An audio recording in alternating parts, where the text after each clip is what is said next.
Asalaamaaleykum askan bi ñu ngi la nuyu dellu si waat nañ ci campé bi tey moom spécial ku gis background bi gis affaire bi xam nga ku oor ba pare rek li seet teg rek mooy Hajj te bi weeri koor bi commencé waxtaanoon nañ ci affaire yi weeri koor bi naka nga góor di préparé suñ jógee ci weeri koor liñ seet teg mooy Hajj te yàlla dimbale nañu ba nga xam ne am nañ expérience boo xam ne mun nañ koo si ak askan bi moo tax ñu ñëwaat tey pour waxtaan affaire bi balaañ cee dugg nag ñu bàyyi boy si ñu nuyu den su ko defee ñu sóobu si affaire bi man like ba kéemo Dr. Baje ñin dinna la rek bari mbata la man like ba kéemo ala baraka bi kan ba min ka caawlam hijoti mba den ni jata ken ya bundala ñantam ne kel fojandi bita hijola anin ibede ma no nyaadi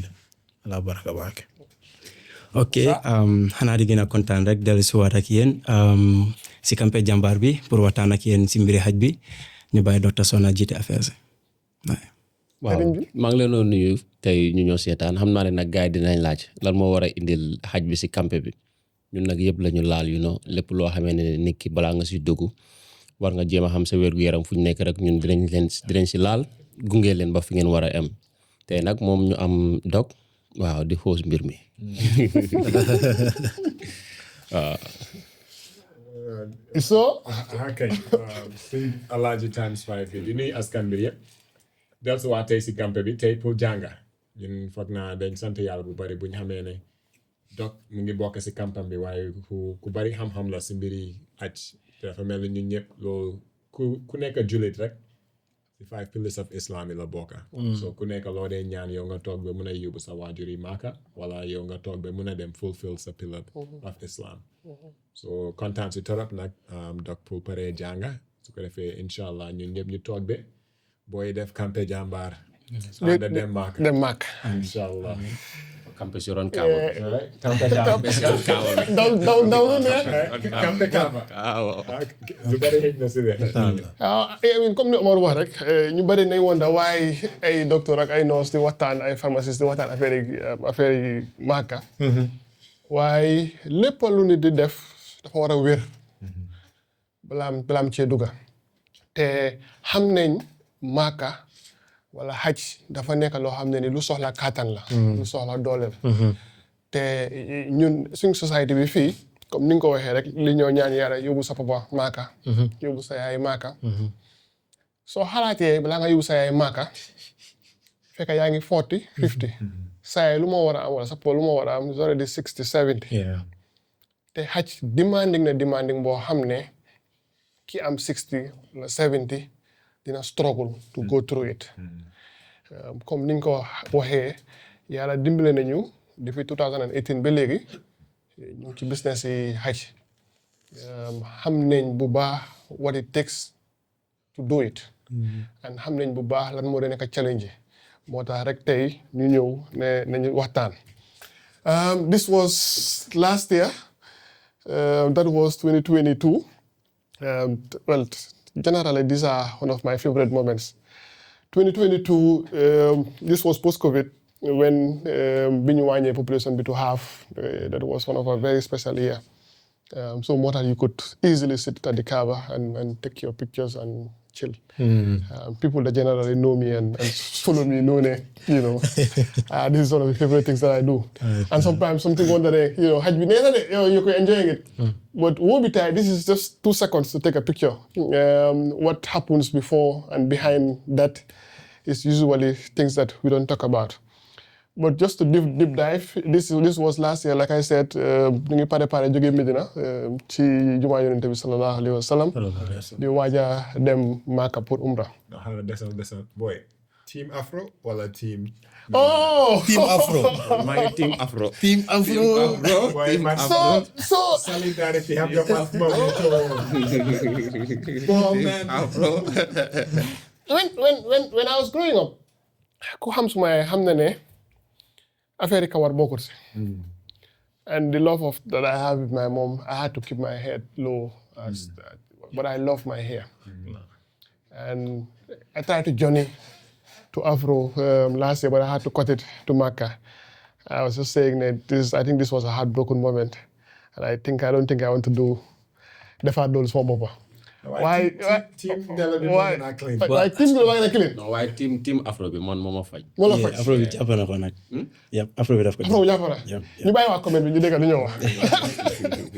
So quickly, we just talk about how, as an introduction, how Hajj is physically demanding and the medical challenges that we have during Hajj. And the ultimate goal for this campaign is just to make sure that people go safely and come back.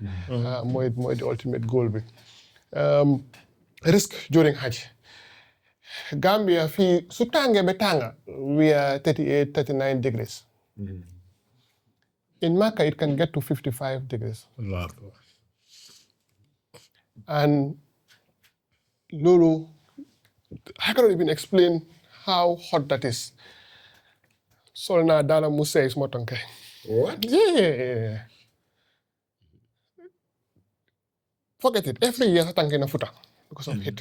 Yeah, we are looking at half of the boiling point. Boiling point. And last year, Kuganyo in Makkah. Well, ñu gaañu last year, hit more than right. And this was a very big number that died last year. Gambian bi gaañu dafa jógee dafa nekk Medina di dem saani Jamra si doon Jamra bi nañ ko fekk mu gaañu. So it can be hot. And xam nañ dehydration hit lu moo def dafa ngacca ndox bi sa yaram bi. Moo tax in Makkah ñoom tam they know. Even in the streets, there are fans with water sprinkles. After every 100 meters you walk, there are taps to drink fresh water. But sometimes the heat is also so hot that so it's one of the things that is a problem. So man li ma dee encourage ma ujaaji mooy ne if you can avoid the sun, avoid the sun. What that means mooy ne hotel bi nga dëkka danga gis ku dem Makkah bugg a génna dem julli ji fajar ñëpp si waat bugg dem julli ji tisbaar ñëpp si waat bugg dem julli ji takusaan ñëpp si waat, and that is very hot at that time because tisbaar bi sound 12:1 3-4 takusaan, so you don't even recover. So buggee def loolu for a month you just go away, and you're talking about the elderly population yoo xam ne ni mënuñoo dékku these problems. And of course, we talk about respiratory infections. Xam nañ ne fu nit groupe bi saxat bi doxawante loxo bi can spread infections. And again, skin conditions, because the dryness of the weather can cause bruises. Ñi nga xam ne surtout góor yi, when we will talk about this later on, yaa ngi am ties yi nga xam ne are thick su ñooy laalante dafa cause friction, and that can cause a lot of discomfort. And again, if you're here, you're struggling with high blood pressure, diabetes at the temperatures of 28, 30 degrees, you go up, it gets wild. And that is why chronic disease problems becomes complicated if it is not properly sorted out. And again, where there is a lot of population, waterborne and food illnesses is a problem. Mark, one of the things that you see is that you've got people giving out charity everywhere. Because it's time of Hajj, people want to give out food, want to give out drinks, people want to give out even malo. So if you're not careful, you catch up things, and that becomes a problem. And then the physical injuries again, pusante be, bukhante be, even at the Kaaba, the Danubi, there were years where you had stampedes happening. So physical injuries can be a problem.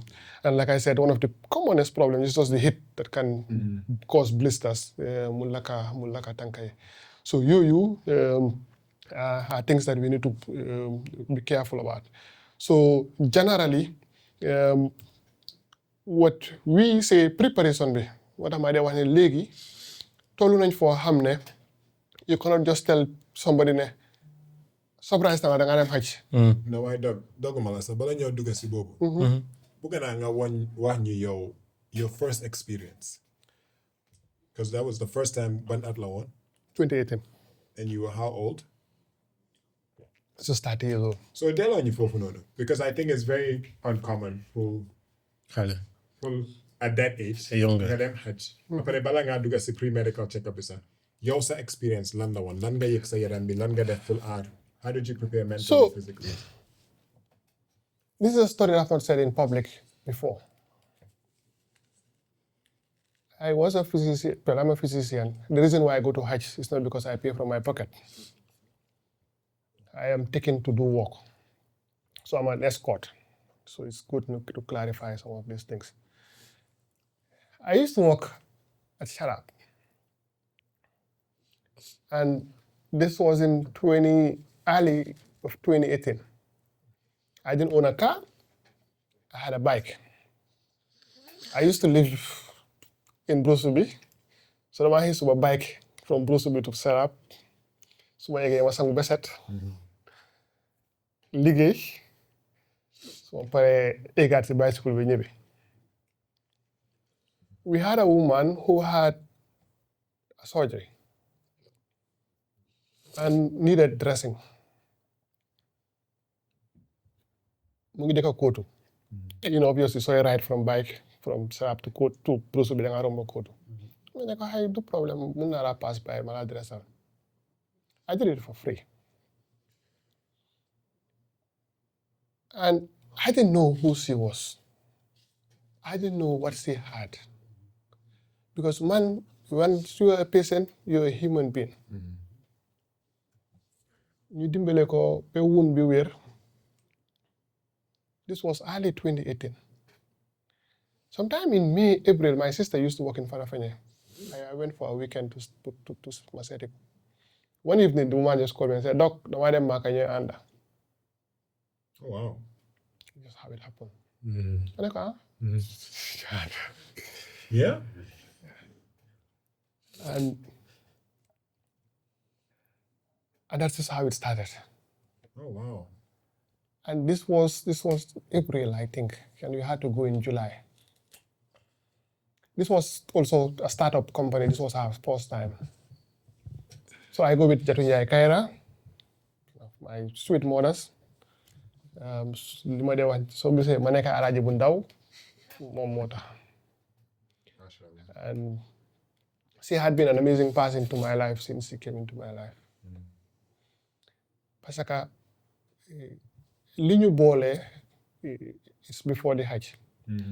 And she hasn't treated me as one of her staff, but she had treated me as her first child. And what a lot of things had happened to Dick and Junior. But it was, to be honest with you guys, I've never imagined, it was not part of my life to think about I was going to be part of the Hajj business at that early age. It never crossed my mind. Months before that call came in, I would have never dreamed about it. So when she said that, I was like, okay. So I had to now go to YouTube. I had to now start looking for experiences of what is expected and blah, blah, blah, blah, blah, blah. And then it came in. My first Hajj, I cried the whole of it. Because first of all, Gambia here, as we'll go through it, Medina Wacha, our beloved Rasulullah is where you visit first. Yeah. When you go in Medina, you get consumed with emotions. My first visit at Rauda, I didn't know what to say. I was just crying. I didn't realize this, but 2 days after, I came back with some of our guides.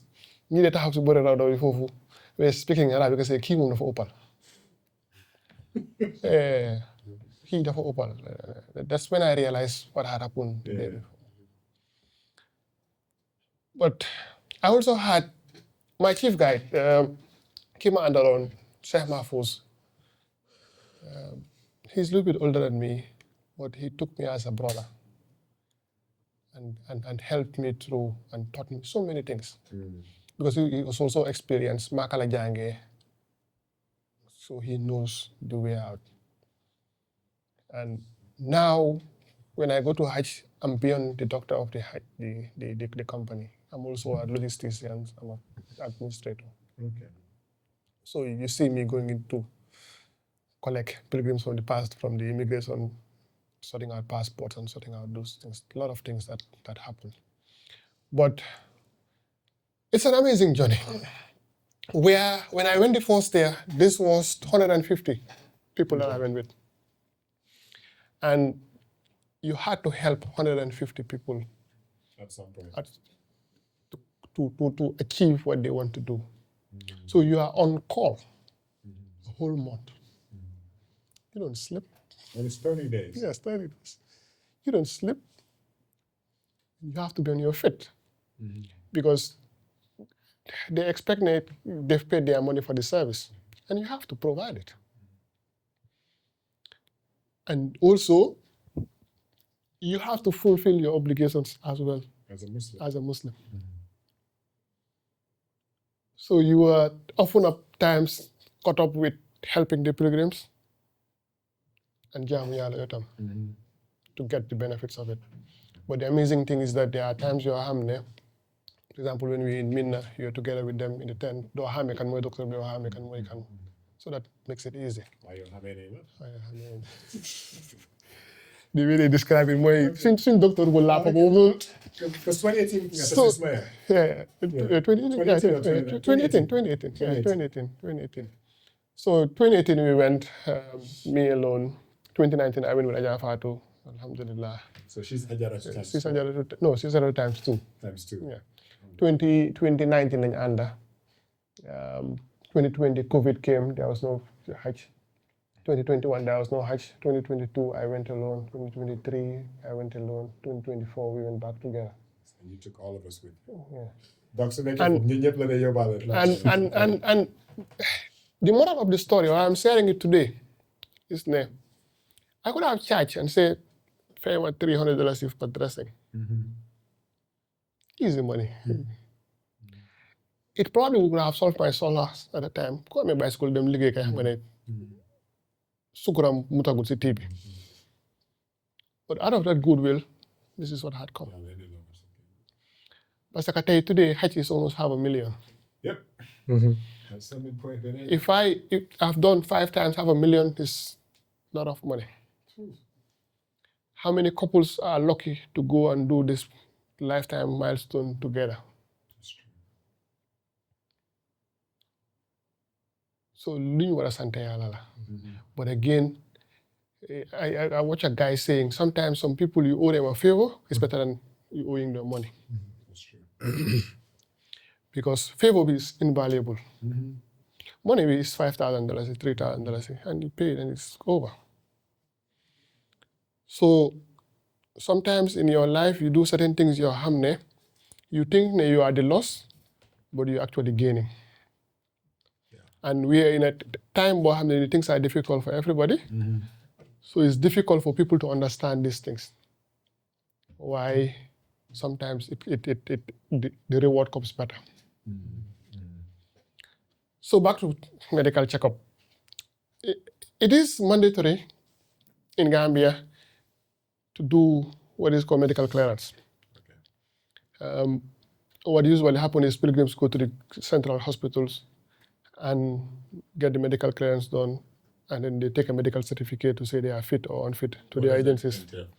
So what it entails really is to do a blood test, check your blood sugar, blood pressure, urine, blood group, weight, and just general physical exams. But my culture at Travel Express is that I run the test myself. Because what that means, Moine, I want to have a face-to-face with every pilgrim that I'm traveling with before I go. And I have my records written in my hand. Because I know man mala set, I know man mala qualify ne mun nga dem or munuloo dem. Then leen dénka. Yes. there are times that I've said to a pilgrim, you cannot go with me. You cannot travel with us because I don't think you are fit to do the journey. It is difficult decision to make because somebody who has probably all through their lives to come. But yeah, I don't want to take somebody and they die in my hands or they become a complicated problem in my hands. That point, lan la yalla wax with regard to them Hajj. So yàlla dafa ne Hajj leen soo leen ko muni. Mun bi mooy you've got the means to travel, you've got the safety to travel, you've got the health to travel. Thank you very much. So nekkul loo xam ne is designed to max def ko. Yes. Def ko. Yes. And I think culturally. Te nekkut affaire yi am baxa rek. Man, it's not cultural. Man, I understand. Me in the market, I understand the problem mooy ne we are living in a poor environment. Boo xam ne there is only a few class that can pay for themselves to go to Mecca. Most of the other class will have to wait pour samba tekki mun a fayal yaayam wala papaam mu dem. Loolu $10,000. Yes. So léegi civil servant bi tey who's earning $30,000 kañ nga mën a dajale. No, so nekkee si diaspora. Yes. You understand how difficult it is for nga save $10,000. So léegi moo tax it is always ne you get to a point boo xam ne da nga demee màgget. Yeah. di xaar sa doom tekki pour mun ko def because by time you're young yaa ngi struggle pour doom bi tekki. waaye yàlla lan la wax ne doom baa war a yóbbu yaay Màkka wala yow yaa war a munal sa bopp. déedéet li yàlla wax mooy ne kan moo war a dem Hajj. xale moo war a dem Hajj. Yeah. Hajj pour xale la. Yeah. Hajj du pour màgget. man suñ sëriñ dafa ne waajur bu nekk ameel la doomam bor boo xam ne ni war na koo jàppa yóbbu ko Màkka. Oh yeah? Yes. Waajur bi. waaw. Loolu day booy nekkul nga am.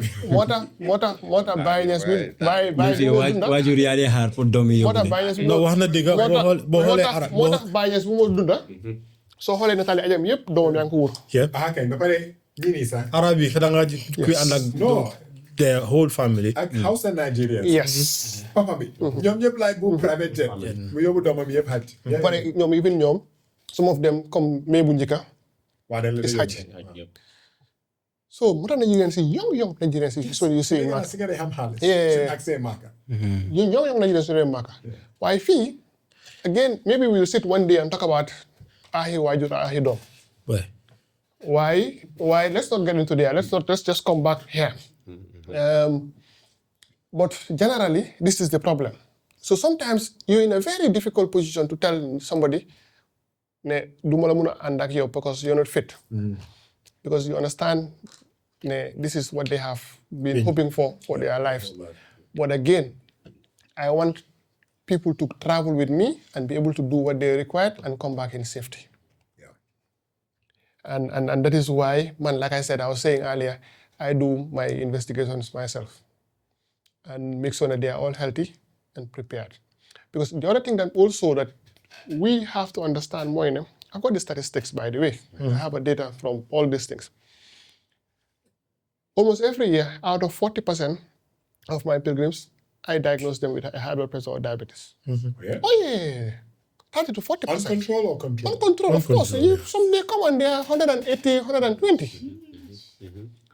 So léegi su fekkee ne kooku man gisuma ko balaa ñu dem. Problem. Yeah, problem. Because I'm lost and I call like Exactly. Wala na mu ngeen tukkee garab bi. So make sure that's what I make sure I do it myself, and I make sure I control it before we travel, and I make sure before we travel they have enough medications to travel with me. But I don't compromise that, and this is because of all these things that we saying. So it is mandatory to do this. Also, the Saudis, because of the population that are there, you're supposed to do vaccination. Meningitis. So meningitis, yellow fever, COVID, are things that you have to do, more yellow card. So medication review, again, if you do your medicals, you know what they're supposed to do, you control their numbers very well, and you're fine. And a card medical report, this is for people who are not, who are not screening, who are not screened by their doctors that they're traveling with. By the way, every company will usually have a doctor or a nurse to travel with. So sometimes if the good population goes to Banjul or Kanifing to do the test, at least let them carry a medical report. Services ñoo nekk around. How I many? think it's about 13 companies, different companies now. In the Hajj Yeah, business? yeah. In the Hajj 13, business. 1-3. Yeah. So yeah. And again, depends on the strength of the company. You have the quota divided among that way. So you've got some GIA, for example, will take almost 700 pilgrims because they are the government. 700. Oh yeah, Gambia ñaata nit ñi dem Hajj every year? 2,000. 2,000. daf dee bëri. So it's 10% of your population. How much def math? 2,000 times $10,000. 200,000. That's 200,000. 200,000, fam. 20 million. Nada? $20 million. $20 million. Yeah, the reason why also Hajj is expensive in Gambia is because of two things. The dollar is going up Yeah. by the day, and the operators are paying in dollars. Yeah. And we million. stay a long time in Mecca. Why? We do almost a month. Why? Again, because this is what has been happening maybe. The idea... Omar loolu laal Omar yee mën a kii. I've got multiplied by 70. We know $1.46 billion. dalasi la ko code baat de. Yeah. Jaamu yàlla bi tamit. dañ ko wax te dee nag te waaye. ko waxte dee mooy problème bi mooy ne moo tax koy gis nga mënuloo am àjjana fu mu nekk ne soo broke def soo broke. Boy. doo mën a jaamu yàlla nag. doo mën a jaamu yàlla di parce que doo mën a génne asakat doo mën a dem Hajj doo mën a saraxe nga saa nga struggle looy lekka. Saudi Arabia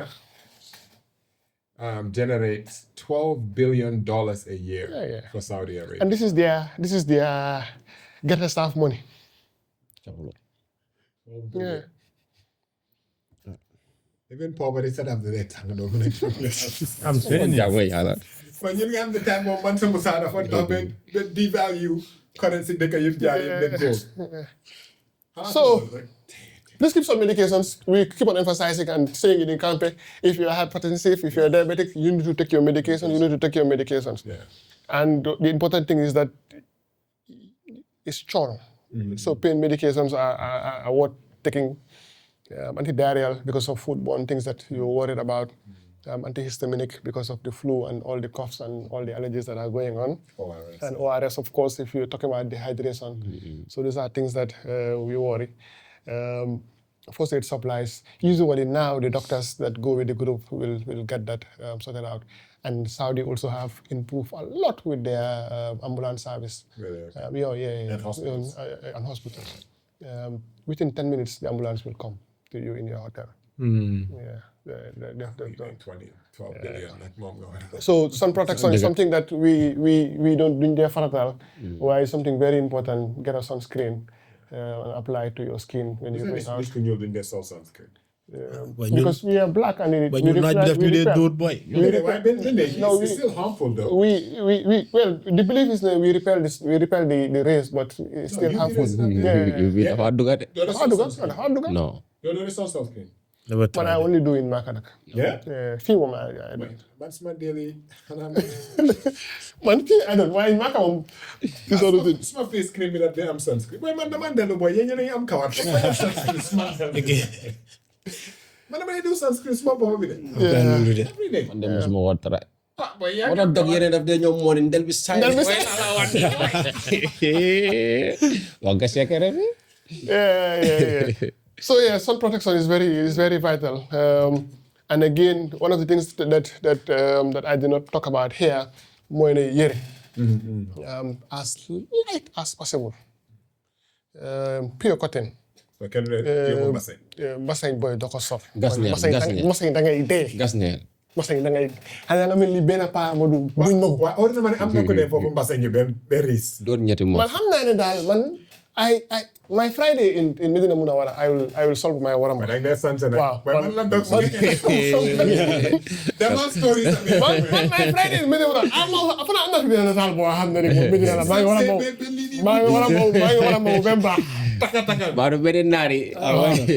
am na benn ndeysaan I think I have a picture with That sunset. I'm not Arab so they never. no bi fu mu jógee Go and go. well yeah again we keep on saying sant si gëm yàlla la bokk. te ñun man taalibe Baay laa soo gisee suñu sëriñ ñu daan sansee jamono yooyu. mooy góor jonge. waaw mooy ko. góor moo ko pooj. So I'm just trying to look for a picture in Medina Munawara. This is Hai, siapa boy sama ni boy? ak dog hit bi yëpp. hit bi boy da nga sol t-shirt nga sol si biir rek. It's light. It's one patar, so it's open inside. Yeah. And this is for Friday prayers. So yeah, man. Dañ laa yónnee nataal boobu nga faj. Again, man, what I advise is when you go to Makkah, you have abaya yi. Pure cotton. So yan bés nga dee mën a sol lu la ne? So next year we'll get there. On normal days you put on lu la ne. So yooyu moom dem julli ñëwaat rek la. And there are days yoo xam ne su la neexee sax nga biitaw. Oh yeah? Oh yeah. Door bomba. This is Masjidul Haram. Bomba nga laal lii rek dog ak specs. Wow. So what are normal days in Makkah? So a normal day in Makkah for a pilgrim, suñu jógee fii Gambia, buñ egga foofu, we'll get there.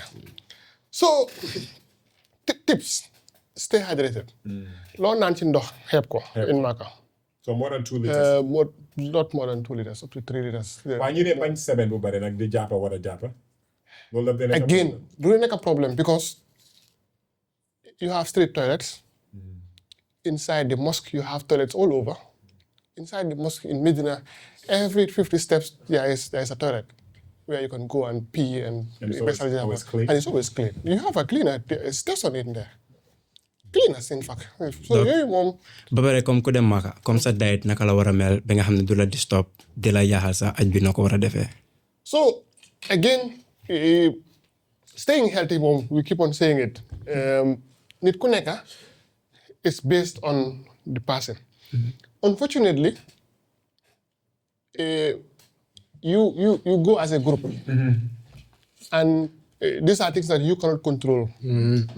moo tax li ñu dee fàttali ñun operators yi mooy ñu bàyyi xel toujours rek ne am na the sick among them. Comme man the operator I work with, what we do is we ensure we have Gambian prepared meals. Oh yeah? Oh yeah. Ceeb? Palasas doomu daal dañu am toggakat we have Gambians that are there. Mooy daati loolu lañ miin de. So that's why we give them. ñu nekk maalo mooy. So foog we give them that. ñoom naa daa kolo fële na le. ñoom naa daa kolo. So no couscous amu fa mbiri couscous de. am na fa kay. xam nga luy Nada couscous moo xaw ma ko boy. amoon naa daa kolo. Boy léegi loolu amul boy. ñoom bëggooloo keneen keesoo. Bëggool mooy boy wala tabira noonu boy. boy paay soosee bëgg nañ loolu de. comme domo daal nu mu dee mel la daal. daf dee rata. Nada right? waaw. Yeah, su ko say da nga Waaye du ñu leen toogee nag. waaye comme. Waaye du mbuub de. du mbubb waaye comme. du mu daawee sax. déedéet laala mbépp lañ ko dee toogee. waaw something like that. ak nette daf dee mën a am ay jën ak yooyu noonu. waaye léegi moom nii duñ dee Toogi sauce. waaw. So generally lekka bi moom you provided with meals. That's the package. As a package. Part of the package. They don't feed you. No. So part of the package, one of the things that is also expensive is that Linga Fay includes everything. 3 meals a 3 day. meals a day. And also, Lima de Moene in Maka also where food is very cheap.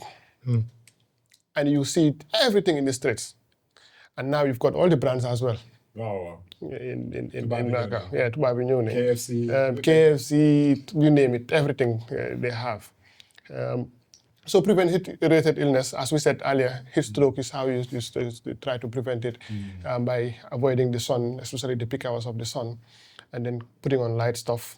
Hygiene, again, one of the problems that you have is that you live 4 to 5 or 6 in a room, so then you want to buy one to hell. If you are, especially people that are not very clean. So part of our I job. think so take sa bopa du war a stop Part of our job. I think ñëpp suñ tekkee seen bopa du war a stop kenn de. Part of our job.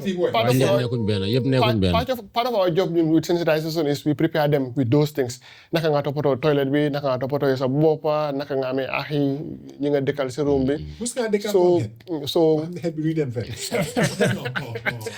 Well, so let me your son. No, dalaguma. So hygiene is very important, especially when you're in Medina. Nga xam ne boobu léegi julli la.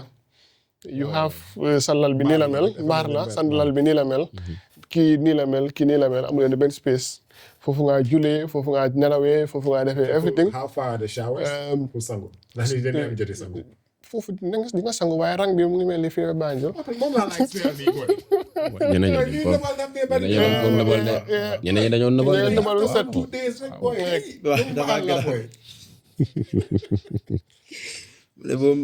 So again, this is more for us as physicians or as escorting doctors to be able to recognize what emergency. So are you identified?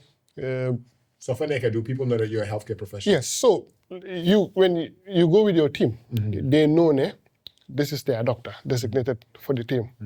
And also one of the things that the Saudis do is that once we get in there, they come to us. Okay. And start talking to us, prepare in case of emergencies and disaster management and stuff. And then you get the contacts with the hospital. So they know. So I have to take them to hospital. Are you paying anything? No. So part of the things that they pay also is an insurance cover for healthcare. Okay. Once they are there, they've got everything free. Okay.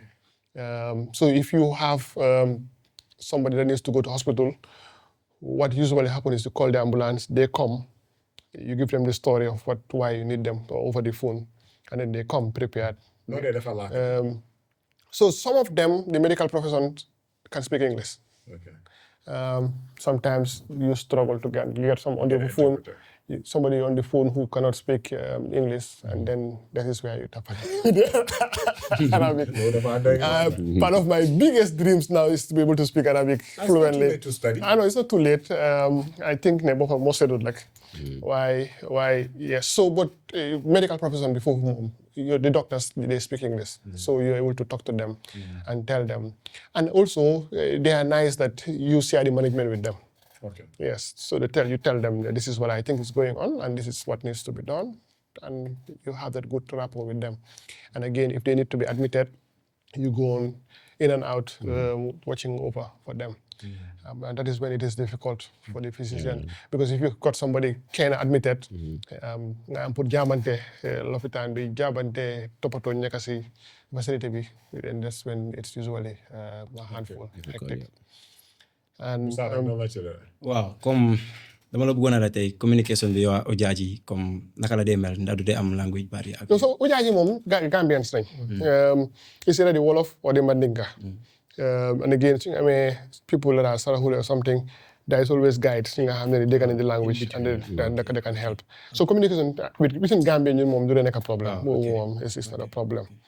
And again, like I said, Linear Fay covers health insurance and you don't pay. Even if you're getting a brain surgery, you don't pay a dime for it. And journey to Saudi.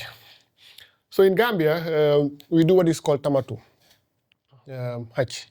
We go to Medina, spend a few days in Medina, you get Medina, Dora de Makkah. How many days? So usually on average 3 to 5 days. I spend Medina. So we fly for Ziyare. You fly from here, them straight to Medina, 8 hours journey. Or direct direct flight. So they're chartered flight. I spend 8 hours journey and get to Medina. So I get Medina, Ziyare Yonentebi, Ziyare historical sites. You go to Uhud, you go to Handa, you go to Masjid al-Quba, you go to Masjid al-Qiblatayni, you go to the date farms, and this is just that. And the fact that you're in the most blessed city, that's just it. And then after spending a few days in Medina, you put on the ihram, and well, mun nga sol ihram bi naka foog ñu wan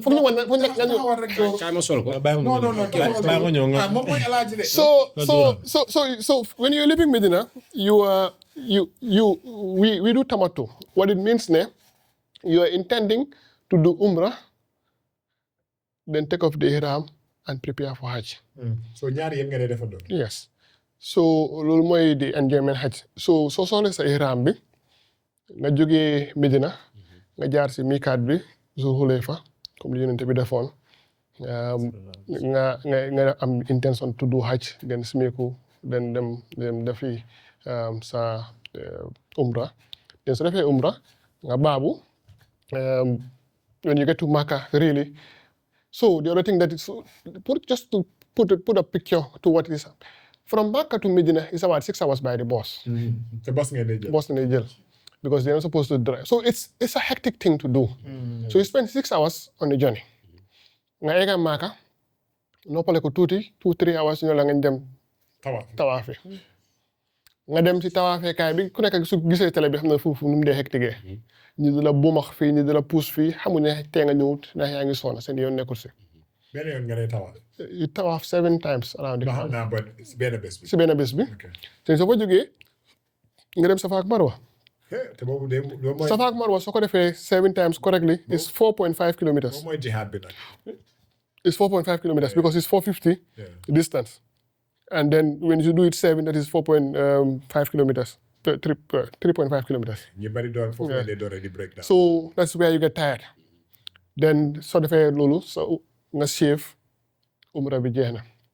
Then you go back and stay in your hotel and chill. And then waiting for Hajj jot.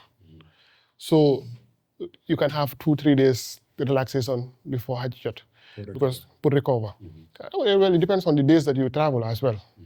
Because sometimes, like for me last year, I just had a day in Makkah and then we had to go to Medina to go for Hajj, the city of tents. That is the 8th of Zulhijjah. So when you go to Medina, you just rest that day overnight and sleep. And then day 9, in fact, the night of it is when you start moving to Arafat. And where you spend the whole day in Arafat. Arafat really is just to spend the day, the ñaan Yàlla, the whole day. And that's Hajj, honestly. Nga xam ne même pilgrims that are sick in hospitals, they put them in ambulances and bring them. Pour Arafat. Pour gars yi mën a am Hajj. soo def dee Arafat soo paree amuloo Hajj. So they put them in ambulances and bring them to Arafat. Arafat am na hospital instead there where they have a hospital just for the day. And that hospital is open 1 day a year. Boy, you take. That's it. That's it. Just that day is when it's open. The rest of the year is closed. And sometimes some people, they put them in choppers. They just fly around Arafat an hour or 2 and then they go back to Hajj. That is how ready these people are, my brothers.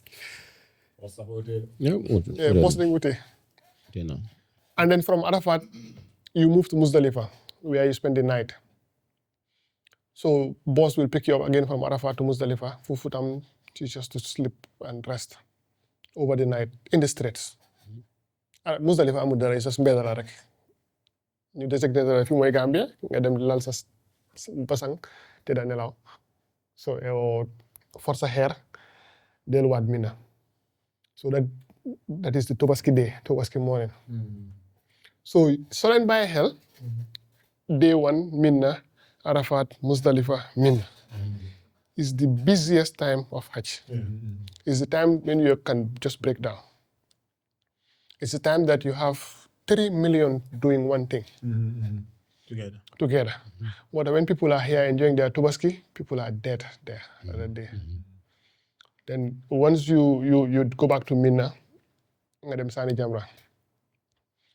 And sacrifice is mooy rey bi.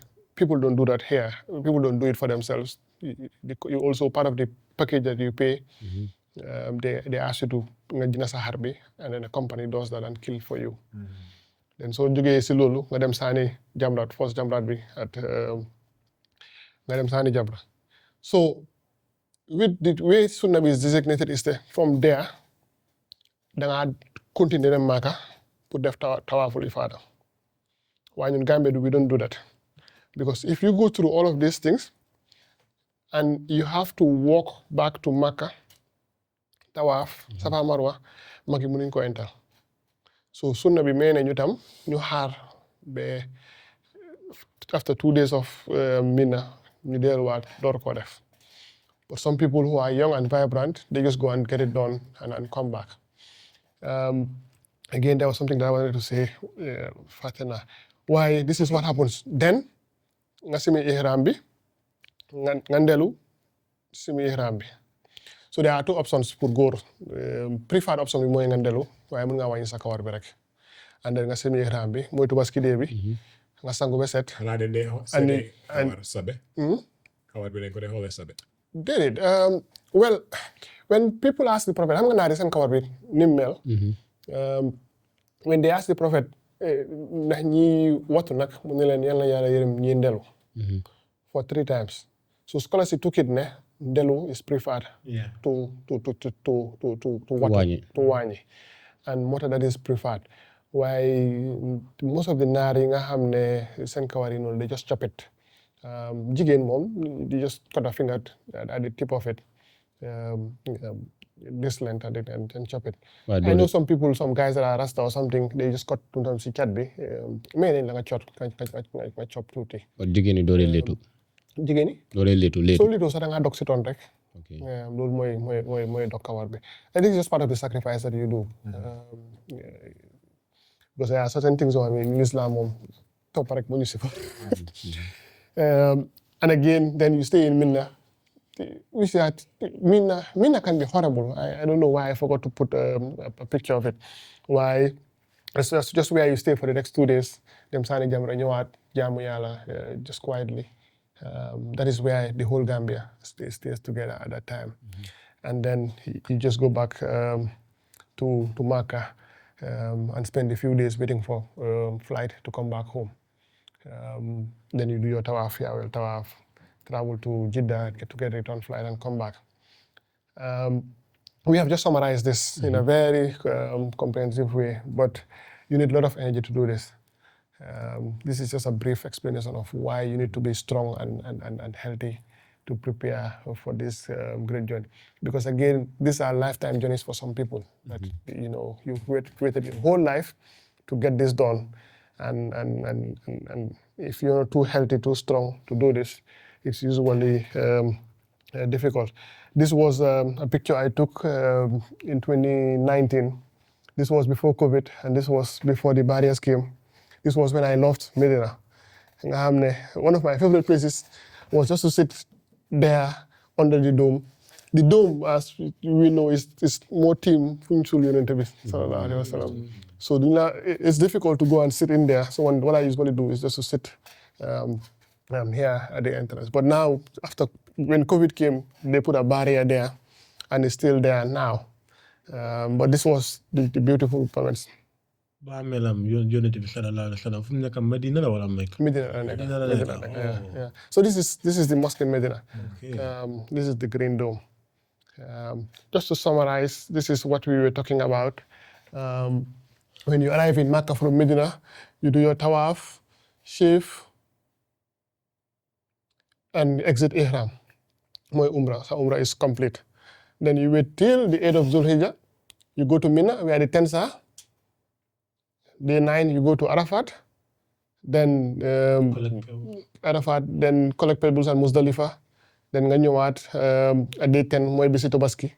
Ñu reyal la sa xar bi, nga shave, Sani Jamra, ñëw tawaf, Safa Marwa. You come back to Mina to wait for 10 and 12. Then you come back to Makkah where you do your tawaf, farewell. And that's the end of the Hajj. So you dem Umrah moom fii rek lañ. So ñu dem Umrah moom fii rek lañ dee am. They don't have anything to do with here. So, more than I don't know if I should say this when they say them na Umrah ñëw na ajala wa ajaratullah. You're not yet ajala. If you don't go to Mina, Cost of Umrah bi ñaata la? it's about $300,000. That's about what? $5,000? Yeah. For 5,000 euros. And this is about for 2 weeks. Yeah. So moo tax dama dee gis am na groupe boo xam ne suy aj di ñëw si ñoom Fajara Golf Club la gaa dee use pour exercise. That's my group. Okay. Yeah. Because what we do is we try to stimulate what they expected. Okay. And then we teach them. Yeah, nga dëgg last year gis naa maa gis takk sañ guy, yeah. So because our group, what we do is su ñuy génn or bi rek we get them. We teach them, prepare them medically, do the stimulation, do everything ready. By the time they are ready to go, they know what they expected. And we know they are healthy. We know ku si amoon high blood pressure control nañ ko. We know ku am diabetes control nañ ko. We know whoever needed anything has been sorted out before we go. Moo tax, to be honest, I've not had really struggles in Makkah now, especially with the experience over the years. Musa? No, I was just. Yeah. So man Doc lu ma bëgg a laaj comme before gars yi di dem seen screening bi basic screening la de nekk mbala a comprehensive So one. it's a basic screening. Basic. Unless and until something flags up. See it underlying. Yes, you see an underlying problem. Then you now move them to do comprehensive problems. Again, it's not as smooth as this is saying. Me, for example, almost every year I've gone to Makkah, I have had incidents. First year, I had a 80 plus meal.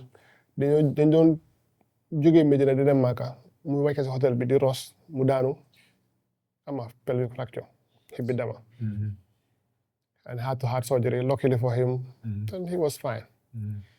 2019 what had happened? I know I had somebody that has to do with hospital dama as well. 2022 is when I had somebody who amon tanka diabetic foot mundoboko. They had to amputate it in Mecca. And we came back few months later, it passed away anyway. 2022 also, we had somebody who had who had a past history of TB. For some reason, we went there, it got wild again, and we lost her in the hotel. Last year, the morning that we were leaving to go to Mac, somebody wake up paralyzed. Wait, what? Yeah. But I mean, I know that Koku could benefit a lot from medical care in Saudi. I'm comfortable with them. Yeah. But when we realized it was a prostate cancer that metastasized to the spine and caused the paralysis. And again, one of the other things that I had also last year was we had somebody who went into hypoglycemia in the room. That almost nearly died. Luckily, again, we know what we're doing. We know the services. Then got resuscitated in the room. The ambulance came with mounted drips and she got back to her feet. But again, also quick response. Also because kooku maa ko defal medical clearance, xam naa ne she is diabetic, xam naa ne the things that she is taking. So I could easily know that this was the problem. I didn't need to check the blood sugar because I knew that this was it. And after we were able to solve the problem out. Had been kind. I think the whole country, I can say Alhamdulillah, I've gone to Makkah to do this job more than any doctor in this country. Yes, I don't think there is no colleague that has done. Dr. Gaba is next. He did 3 times. Okay. Yeah, but So this year will be your 6th? This year will be my 6th, inshallah.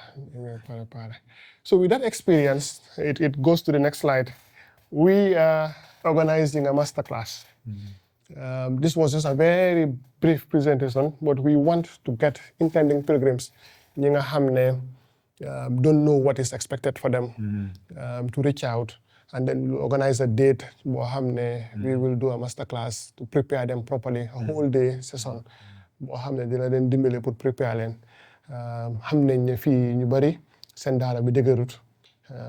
And often a time they want to go to Makkah and they don't know what is expected. They don't even know what prayers to say. They don't know where to go and blah blah. So the masterclass is really gonna help us to help them to prepare for this trip. We've got the contact here. We've got the socials here. Individual or date? So it's going to be a date with a group. Okay. We want to get the logistics clear out, and we want to see if the population is ready to get it done. Then we can finalize in person or virtual? Because I'm the diaspora, but I'm filling in their fair. So in Gambia, we will do in person, and then we'll organize a virtual one for the diasporans when we are ready, inshallah. Where we can do a presentation and get it out of the way. So, moment of truth for this Haramanyo fee.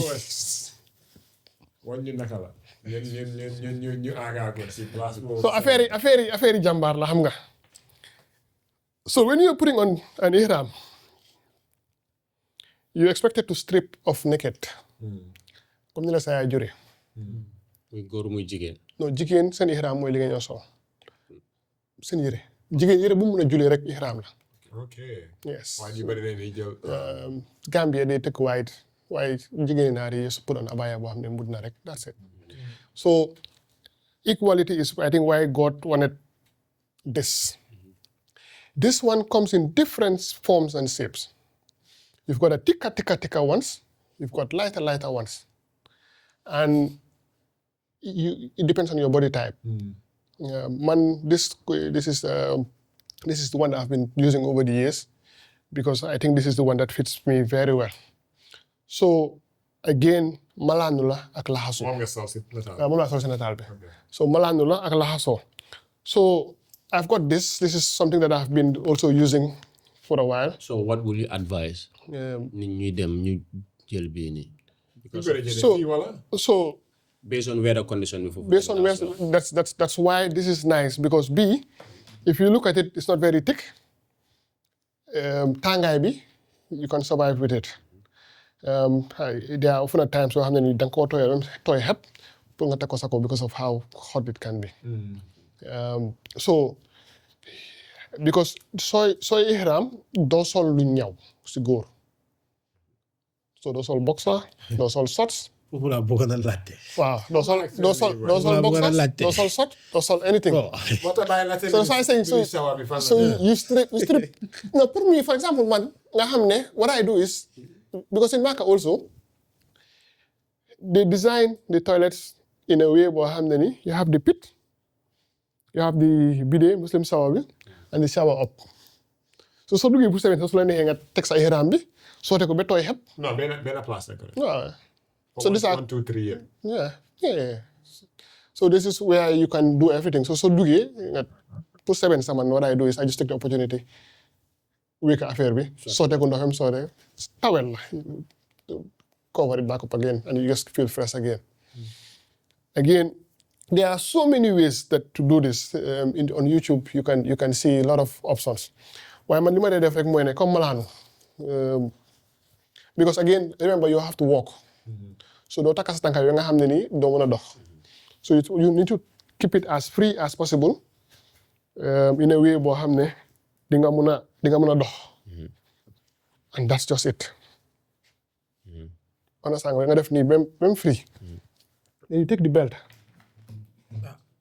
Belt moom. Belt bi ndiga bu sew la am so dul belt du la arrange. Belt bi mu téye malaan bi. Waaw. So this is it. This is how I do it. You get it? Yeah. So if you do this, you can walk freely and it's secured. So once this is secured, So do they must rot si ñeneen? it has times that it falls on people. Boo takkee belt moom du rot. So take a belt and secure it, rot. So top. So, remember also two things. You don't have anything under. Okay. So talk war nga bàyyi xel bu baax because you are in a people. Donc lii moom belt moom lañ ko war a def. Again like in Medina where góor yi miinuñ wow, especially people in the Asians ñoom miin nañ malaan so they are fine. Why? So like man the way I do it mooy ne nga soo toogee nga mën a wàccee because in Medina you sit opposite each other. Yàlla ba yàlla. Because lu ma xam nga we haven't gone into details but Hajj is part of. donc looy xalaat yëpp daf di am. No yëpp daf lay am bul wari sax yëpp daf di am.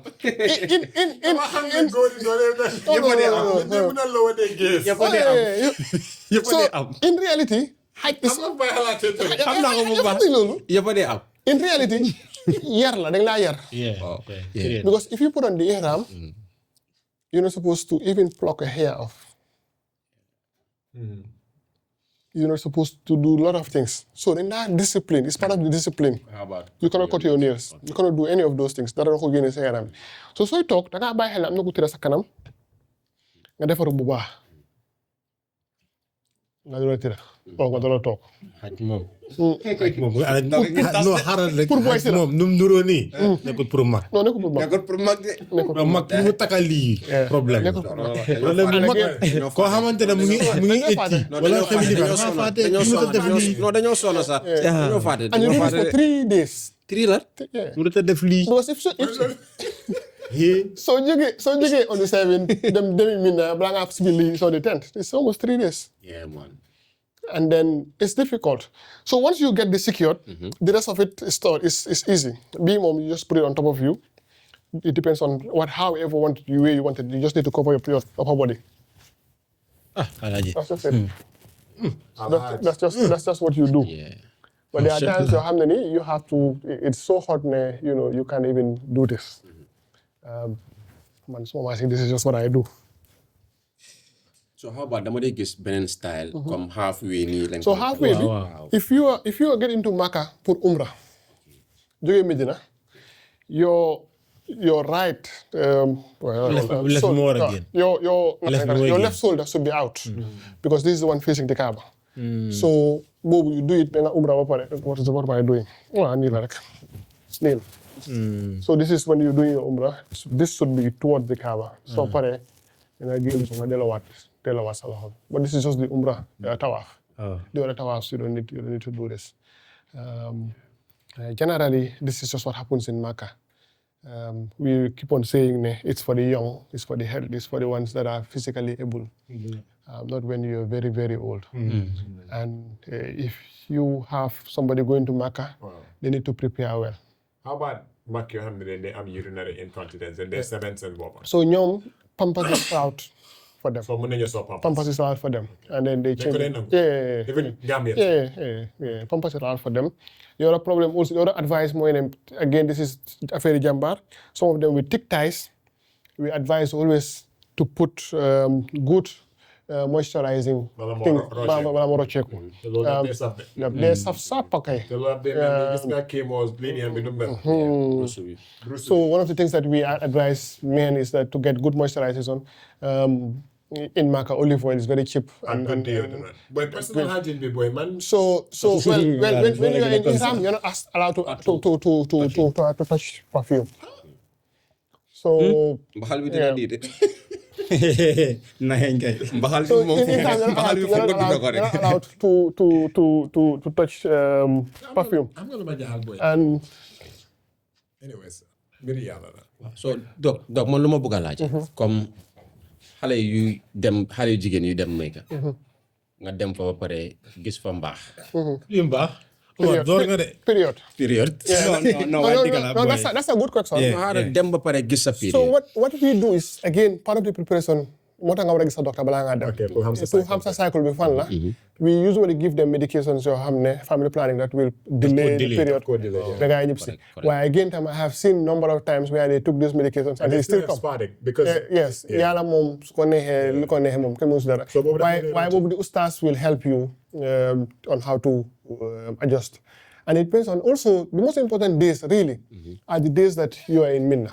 Mooy Hajj bi. Mooy 8, 9, 10. Mooy 8, 9, 10. Those ones, su la yaa dimbale ba nga accept jeex na période bi su ñu la fekkee in Medina su la fekkee in Makkah, you're fine. Yaa aj bi dara. ba pare mairie moom boobu it's not a problem. It's not a problem. Yeah, It's not a problem really.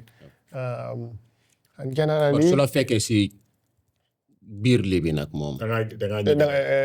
su la fekkee biir Medina. Wow. So there's a what they call it? There is a compensation that you do. And again, depending on your circumstances, the ustaz will tell you what to do. Let us leave the ustaz job. Loolu leer na.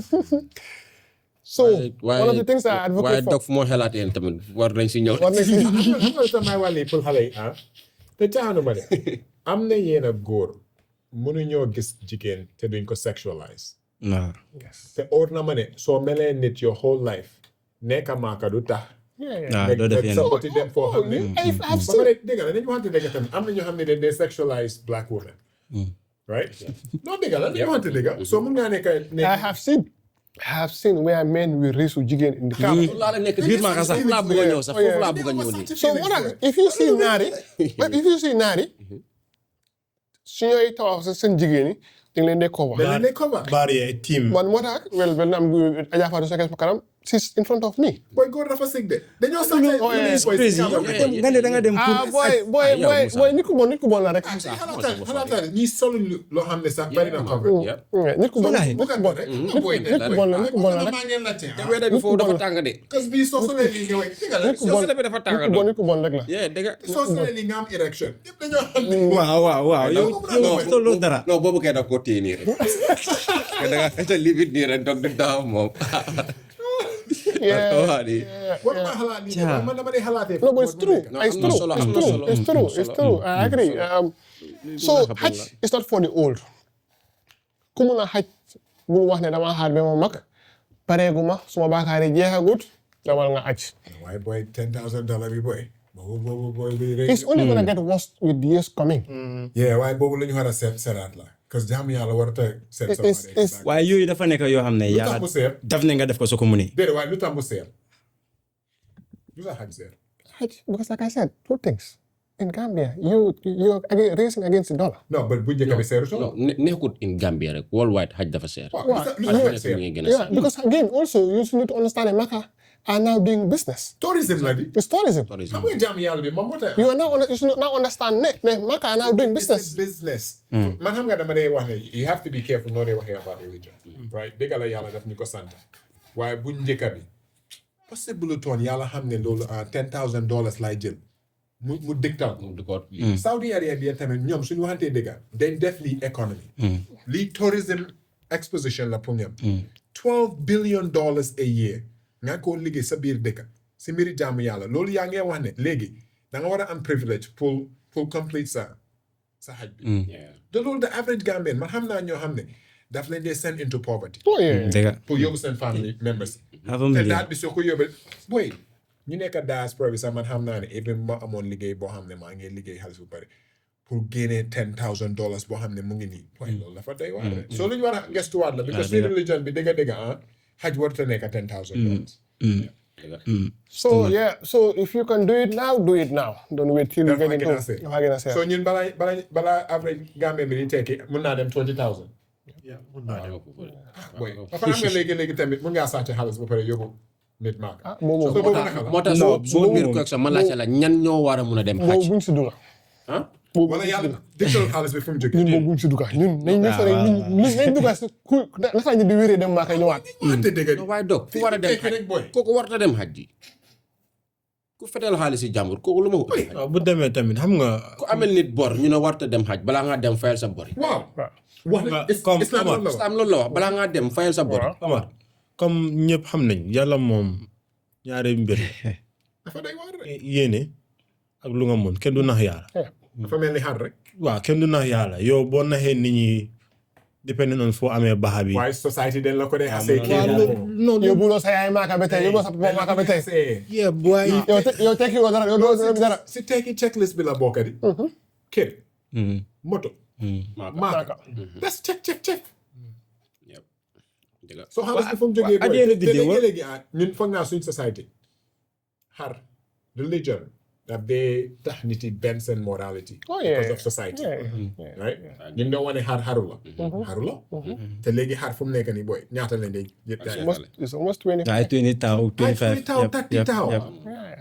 20 taw moom du nekk lu punkal sax bu expect am lu punkal la punkal te soo génnee koñ bi yëpp dina ne booy oms sa xar yow mbote bi parce que boobu loolu mooy deebali booy da ngaa ku nekk ngi génne tax di sanga xar bi non waaw léegi ñëppay noba seen xar yi no how much naka nga ko fixé but tamit there's a fine line between religious practice at commercialization li ma dee wax mooy rek ne ku nekk you need to understand what you can do and what you cannot do. Why society do and no, li nga xew mooy ne man I keep on saying mooy ne ku nekk comme lu kii ma wax sa ine sa diggante ak yàlla soo xamee ne set na sell na go to bed and sleep because tey if they expect ne man as a poor Gambian poor doctor to be able to afford certain life and I go to the extent of such a tapale to afford it then I'm fooling myself.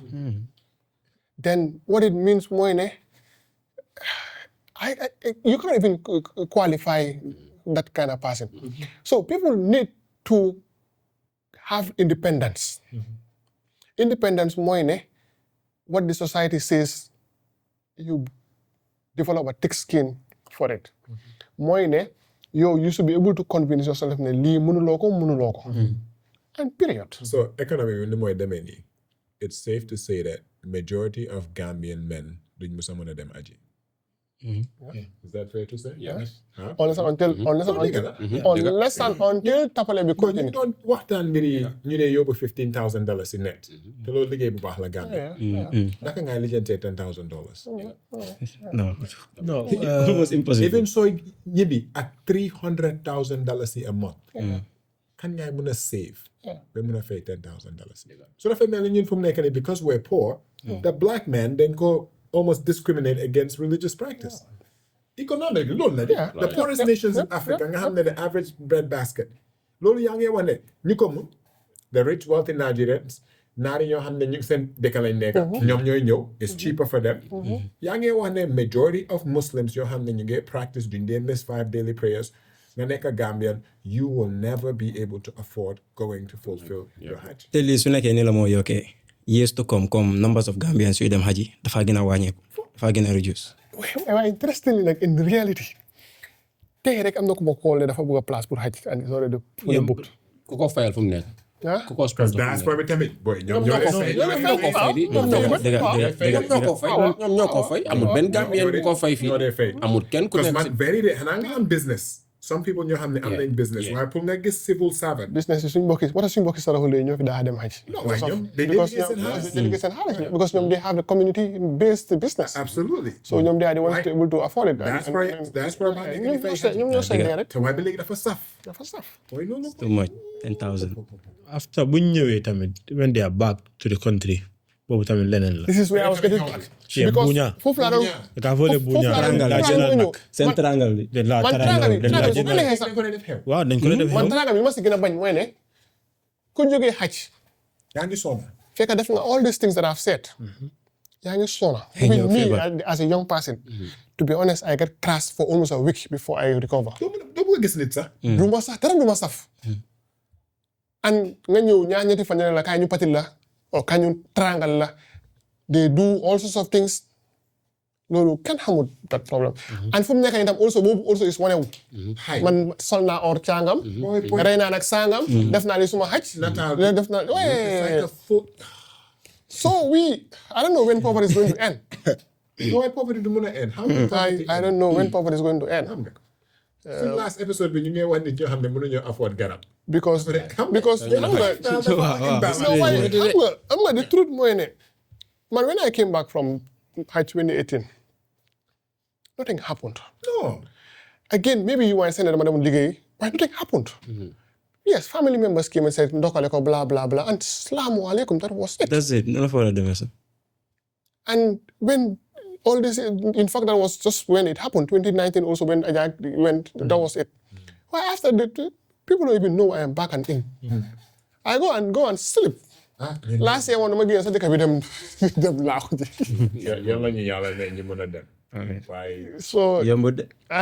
jël waruta am yeah. pass Medina. man foog naa ne daal booy sa diggante yàlla dafa war a am easy access Comme foog ma ne yàlla di la loolu bindee mu fa comme lu ma doon wax rek comme nga fa no ñaame rek hani ngani yor ko pour kata ma kay man tano alo ka be jola ya da comme de le dino amon ko le amol la ka ko le okay ni yeng ala hadithu do bi mi an ka tan ko ni dafta yengani yor ko pour kana filo ke at night yesal jumu da bari yela You sleep. ima wulino You still get paid for it. imetaw alo ka be jola bara fen mi an ko comme docteur pa ka fa ñaame mi an ko nkake wato do bien tella ka lam fonka rana na ka jada dilda na nyenen ka ale mun na fa hijolo ko ni aji be ku dan ta na be bulu afa fo na be bulu ani if you are healthy I will for o ko la man fella je ko tek so fen mi anan ko kana je den tella ka lam fonka comme docteur baji fanan ka nya wala to nyaati e baji da you are putting a lot of pressure on idingo min batama dula so ka min mu to nyaati wala competition wala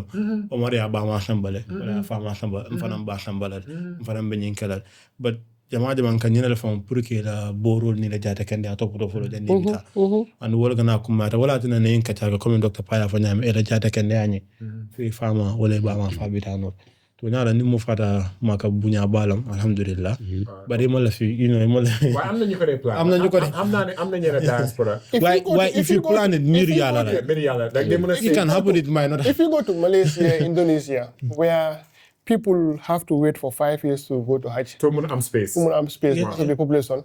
So they do it as an ususu. waaw taw Yes. So you pay in bits over the years, and nga nekk si rang bi. Moo tax ñoom they are one of the most organized in Maka.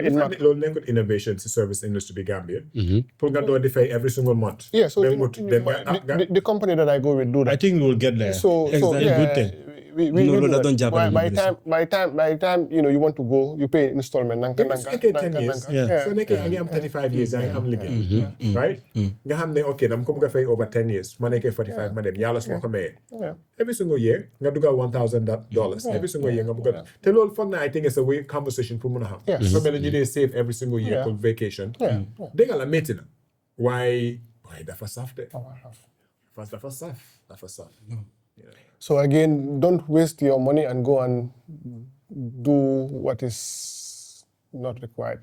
So far as mel noonu fekk ko ko óor mu jàngal la yoon. si nekk tamit de mun ngaa laal si loolu as business because every year daf di xam ne dañ leen dee bàyyi gannaaw di waaw please yow su nekkee yaa ngi nekk boy si diaspora comme ñu ne dénk suñ family members yi dafa mel ni soo doon fay rek pour garab après garab duy bu sati so kon yooyu daf day so happen is there certification kan fan nga mun a fayee naka ngeen dee certify because last year foog naa coow amoon na ñoo xam ne dañ leen jox approval joxoon leen approval because ñu bari nga bëgg a dugg si business So in Gambia, Hajj is controlled from the government level by the Minister of Religious Affairs. dañ leen mën a am license waaw With control by the Hajj Commission, and they license them every year. Renewal every year. So what that means mooy ne you comme ñi nga xam ne ñu ngi practice that have done it over the year, they evaluate them to see how well you have done. They renew your license, and then besides projects to it, of course. Africa. Yeah.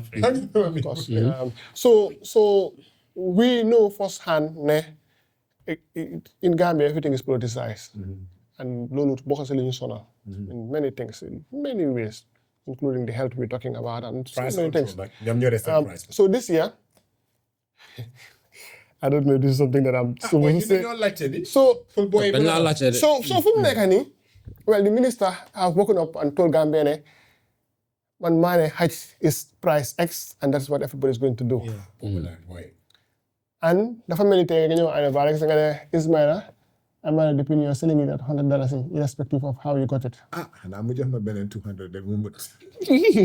So this is what the government has done to Gambians this year. Based on what's the logic? Based on dañ ko bëgg a yombalal Gambians.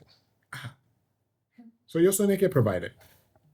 Boy kenn nekkul in business pour lose money de. No. Da ngaa génnee feneen. So this is the problem that we're going to face this year. Maybe the quality of care when they go. The government has tried that in 2023, it failed. 2024, they got back to normal. They're trying it again. So God help us when you go to So how's the experience? Because I'm not a Gambia, you know, the diaspora, in the Gambia. Oh yes. Because you know the treatment is that true? No. Well, You know, again, accommodations and things like that. no. So, madam, small company la muna waxal. What we do is we provide a scheme boo xam ne you can pay through us. We visa you and you join us to Maka Straight, where you come and join the group. But again, also, there were in the past, where we had was Straya of Hajj. We had an ordinary and a premium. So premium B is where you get a 4-star hotel, blah, blah, blah, blah. Yeah, Well, this life no balance at in all. Minna, when we put on Ihram to be all equal, you have an A-star room where you think you are in a 5-star Te hotel. ñu ne 5-star hotel soo gisee Maka waaye dang dee jubloot ak kaaba waaye life bi balance de So it just depends on how no much you dog pay. yi yàggoon na de but this life no balance du ne bu ne wuñ Boy. diine bi noonu Ajana. ajana sa dafa am set dafa am levels. Dog. That's the first one. maa ngi doon xool benn documentary YouTube moo nekkoon tubaab bu dee tukki woon noonu No, yàlla dafa ne moo ñu binda te dafa gënal ñeneen si kaw ñeena. loolu yàgg na. loolu is something that we have to accept. anytime is there dafa mel ni nit ku ñuul bi mooy nekk si ron. dafa yàlla moom moo decide loolu ne am na ñu gënal on top of waaye others. yàlla gënalut ñeneen ñi den moo tax nit ku ñuul. nit ku ñuul dafa soona de. nit ku ñuul kay moo sonn nit ku ñuul moom. ñun saa yu nekk ni suñ ñoo taraal du dee xalaat yàlla. ñoo te dog yàlla daf ñu teral nag ñun yàlla daf ñu teral ñun nit ku ñuul. si naka. Thank you for that correction. gisoo yàlla ñu ngi laa depuis si bu mu bindee Adam si suuf la ko jëlee si suuf am na lu ñuul exactly so ñu ngi wax maami rasulullahi sallallahu alayhi wa sallam nit ku ñuul la woon history mi ngi lay wax ne prophète Moussa ku ñuul la woon history dellu na di la wax ne ku yaru yonente bi sallallahu alayhi wa sallam because of dafa am yu bëri yoo xamee ne dañ ko neglect waaye jàngale wuñ ñu ko loolu de. exactly loolu laa la nekk di la loolu laa la nekk di la wax ku ko yar mooy yaayam bu mu génnee àdduna amoon na benn kuñ àndaloon benn slave am Umu Ayman la kooku tudda kooku nit ku ñuul la te kooku mooy yar yonente bi sallallahu alayhi wa sallam when they first migrated kaaba bi xam nga lu am solo kaaba bi dafa ñuul waaye xam nga lu am solo waaye xam nga Dakar yu ñuul loolu Bakar. loolu luñ wax la rek du Bakar it's not evidence based non du Bakar it's not evidence li based tax ñu ne ñun ni ñu ko jàngalee mooy ne every prophet had gone around the Kaaba and they have all died so the Kaaba is mourning now moo tax ñu wural moo tax mu ñuul. waaye xam nga lu baax moo tax I'm glad na ñu ngi am more Islamic scholars of West African origin because diine bi tamit ni ñu ko jàngalee su suñ nit ku ñëw mën na laa indiloo inferiority complex foog ne naara la gën right because da ngaa gis ne diine ñu bari ban mooy first black person ñu jàngal la in Islam ñu bari what's the first black person sa doom bi noonu la tudd Bilal ñu bari foofu la dee doore right Bilal jaam la so loolu psychologique man dama ne wane religion noo ko dee jàngale right daf day am subliminal message because ñun ñu bari waxu ñu mbiri yonente bi Moussa Umu Ayman doore wuñ foofu de dañ ne jaam boo xam ne naar moo ko free so moo tax am glad ne scholars yi sama si sax ñoo xam ne ñu ngay dem ñoom Moustapha Briggs door nañ di wax ne non ñun suñ nit ku ñëw storeem doore wut Islam si nekk jaam te loolu is very important pour ñu continuer di ko wax what saved one of the first safe haven for Islam is Abyssinia the land of blacks thank you Ethiopia Islam started in a Christian nation the first place Islam was practiced was actually not in a Muslim nation it was a Christian king who then made freedom bi pour diine bi mu door right and a black man right so I bi am na solo de but man I just hope xam naa ne anywhere foo xam ne nit ku ñuul dajee ne am na ko foog ne moo ñu gën te racism how many you've experienced racism tamit in Saudi yeah you do because some people tey dañ la dee wane ñu ngi dem ak naari foog ne ñoo la gën ñun suñ sëriñ dafa leen doon wax ne leen ne diine bi fii la juddoo waaye leer baa ngi si ñun si West Africa moo tax his first Hajj he was also 37 oh yeah he was 37 when he went to Makkah mu ne ni mu ko explainer si narration am bi mu ne dugg na masjidul haram gis ku jàngale ero rom mu ne ko waa ji ni nga ko waxee du noonu de imagine naar bu weex tal nekk masjidul haram di jàngale benn boy bu black ne la déedéet du nii muy diine bi nag mu xeeb ko waaye après nu wax bi demee xam na ne kii lu ko boy bu black bi wax dëgg la so ñun yaa daf ñu may comme ni nga wax with lot of things if you look at West African scholarship the amount of job that they've done xoolal Baye Niass rek moom la nekk di wàññi bàyyi la nekk di the amount of job that they've done dem na ba China all over the world to spread Islam and he was sometime the vice president of the World Muslim League yeah and you know there are a lot of things to say about black African in terms of spreading Islam and spreading knowledge why we should not feel inferior to anything. Why dañ ko war a jàng nag. Again, even if you go to the practice, if you go to America today, for example, how many black people are making the system work? Yeah, better.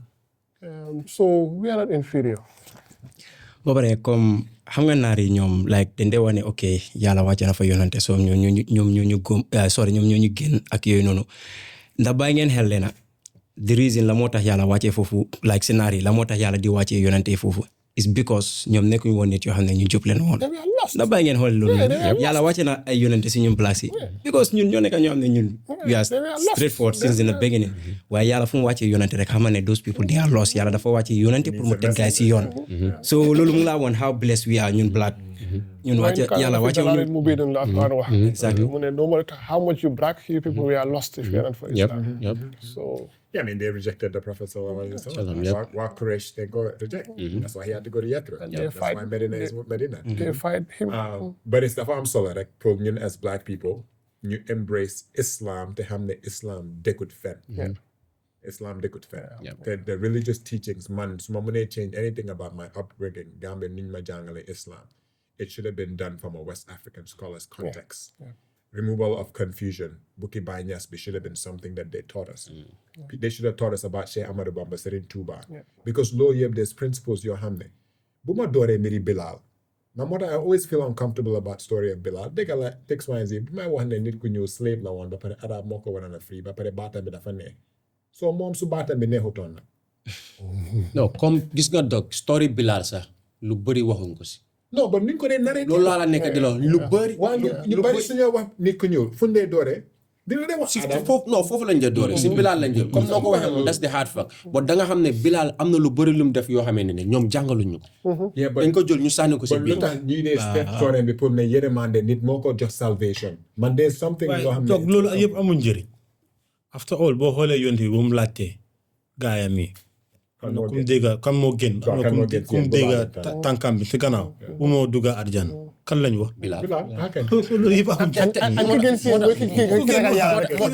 moo tax history te loolu nekkul lu ndaw ñun yëpp foofu la ñoo jëmale moo tax maa ngi doon wax dog ne comme ñun yàlla daf ñu teral comme ñu ngi laa wax ne nit kuy njëkk a dugg àjjana sax nit ku ñuul la ndax mooy nekk Bilal ñu ne loolu la ñaanoon yonent bi comme bëgg naa sooy dugga fas booy egg ma omatal la ko ma nekk si kanam so mu ne he will be the first person Ajaratul Aswa dafa ñuul history tamit mi ngi ñoo wax ne sax prophète Jesus sax ku ñuul la woon généralement ñu ngi la doon ku ñuul la fu mu woon jógee boo xoolee so let us not be surprised suñ jàkkaarloo ko yàlla sax fekk ko mi ngi ñuul toog di waar waaw dog ñuul kook toog di ñoo recently mi ngi am benn documentaire bu ma doon seetaan xaw ma ban dëkk la biir Afrique fii nii so comme li fi nii ñoo fa dem ñu def documentaire so bu gaa yi demee foofu gaa yi doon make some researches about Jesus so after ñu noo wax ne ñu ne ñun suñu maam yi dee moom lu fi gaa yi explain about Jesus so comme then make some carvings si seen living si seen wall bi exactly so gaa yi bu demee si carvings yooyu dañ gis ne Jesus nit ku ñu la woon so yeah xam nga yooyu noonu yëpp da nga dee gis nañ duñ ñu ko dee wax dañ ko dee jël rek jam ko si biir waaye yëpp a ngi si Quran bi is such a beautiful and perfect script ku réer rek gestul si Quran bi bala ngaa muslim moom yéen bala ngaa gën a mën a xam Islam everything is in scripture so loolu sant yàlla bu bari la because ñun tamit pour toog be ñoo xam ne sa biir dëkk sa mun loo foo naa dëkk ba léegi 3 million nit every single year di dem di jaamu yàlla loolu boy parce que daaw boobu kan moo ko mos a def si àdduna bi in the history of mankind. guys we close Yeah, Imam. Jambarr of the week who are we giving it to Man de yow laa ko jox dog wax dëgg yàlla because you're an inspiration to a lot of young people ñoo xam ne dañ dee foog ne mutuñ aj suma maas dañ dee toog di xaar ma xaar ba jàlla fotti te léegi-léegi xaar ko amaguma njëgam nag wax dëgg yàlla parce que ten taw bi moom moom nekk ne nu mbir bi di demee waaye jox la Jambarr of the week ba pare di la wane yow noo dee share sa stories yow yaa Dr. Fatou soo leen fa nekkee bu leen ko xeeb because ñu bari is aspirational ñu bari dem Maaka is aspirational because there's a purification process that happens so di la gërëm rek noo dee yóbbaale nit yi ak ñu bari dañ dee share some stories because I think a lot of Gambians fu mu nekk nii suñ fa nekkee duñ dee wanewu yeah but you know my first year somebody told me da ngaa wanewu and ki taalibe bàyyi de ma ne ko if you go to history by heart a lot of pictures in Makkah absolutely because it's not wanewu it's sant yàlla right la parce que yonent bi su fa am amana rasulullah mooy ne I testify that Yeah, I am yeah. I am a prophet. Waxut ko waxi braak. Yeah. Dafa ko waxi santa. boppam lañ Si njëkk a boppam gërëm. lañ njëkk a gërëm. foog naa lii loo xamante ne in Africa people need to know it. Yeah. Affaire bragging nag, you know. Again, man, I'm very intentional with what I post because again, what I want is Omar to look at it and want to do it. Absolutely. Yeah. And again, you know, also people when I come back and tell me that I felt I was at Hajj because of how. So whatever step we do, we go through it together, and then that is why we share all of these things. I have been looking up to him balaa ñu liggéey to ay yéexi dam ko doon follow trop. Man léegi nag na ko send message te ma ne ma sànnil ma yéen a ñaan foofu noonu. Also, no, I don't hide. Whenever I'm going, I start collecting. I collect. I ask people, tell me what do you want me to read for you. bu mu demee wax naa ko. gis naa benn house a téye kaba bi de. ko give me $10,000. Oh no! Yàlla fulus. Alaaji Pa moo ma andil lii. Yàlla fulus. Alaaji Pa moo ma andil. Day laaj nit yi. man dama ko doon anytime bu fa nekk ma ne ko ñaanal ma yi. So dama dee boo demee ñaanal ma. boo ma andilee Send me your lii. list. What I do is ask me to send me a list, and I sit and $10,000 bi dugal ko fa si.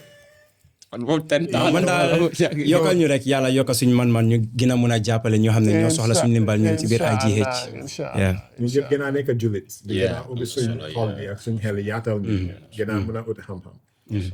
Dellu credit bi yëpp always si yàlla.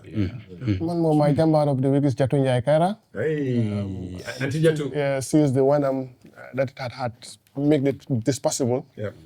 I adore this woman, and I respect her a lot, and I love her so much. It goes to you, Mama. And sign up for the masterclass. Sign up. Hit us up. tey davantage Adja Fatou la. For taking care of my brother. Absolutely. And comme ñu ngi ko duwala rek. Absolutely. You know, ale ya kafu. Ale mbende mo fanan fi mi yalan ko je ko Adja Fatou mi yalan ka bang, you know. Bo motivate la bang ka fa la ba. Definitely. Spiritual life goals, hashtag. man tamit Jambarr of the jox naa ko ko. man moom tey moom laa ko jox. jox naa ko ko Adja Fatou jox ko ko. Adja Fatou. yow tamit soo demee ñaanal ma beneen $100,000. ak 23. ok non moom xam na man moom day siy waxtaan. you know. ñi demagul yàlla la yàlla yóbbu si jàmm. Man moom dama dee wax ne Hajj oote la rek. ku yàlla oo rek moom. it just comes easily. loolu la gars yi wax de ñu ne xaw ma yonenti yàlla Ibrahim bu mu ñaanee. waaw ñëpp ñu ne naam daal dañuy dem. In fact, you know what he said when yàlla man suma baat bu suma ootee kan ma dégg yàlla ne ko ootel rek mooy dégg. déggal bi man la uyu. so ku waxoon benn la béykat di nga dem benn yoon. ay tig ne waxoon naa ko de. ay tig ne waxoon naa naam de. so yeah, alhamdulillah. te siira yonente bi tamit loolu mun loo study siira yonente bi te doo fas yéene dem Hajj. I think man siira bi dafa am doole. It's another thing when you step your foot in Medina where you are certain ne li ñu jàngal mooy ne anywhere you step your foot in Medina yonente bi teg na fa tànkaam. mu leer na la peg ne teg na sa tànka fii ne yonente bi fa tegoon tànkaam. It's something else. It's a feeling that you cannot understand. You pray yàlla buñ imaam bi recite ak aaya boo xam ne ni leer na la fekk ne fii nañ ko wàcce woon. It's difficult. Fatou keeps on telling me yow sa rongo ji dina jeex bala ngaa ñib si. No, it's good tears. Yeah, but yeah. Alhamdulillah. All right, guys. I studios.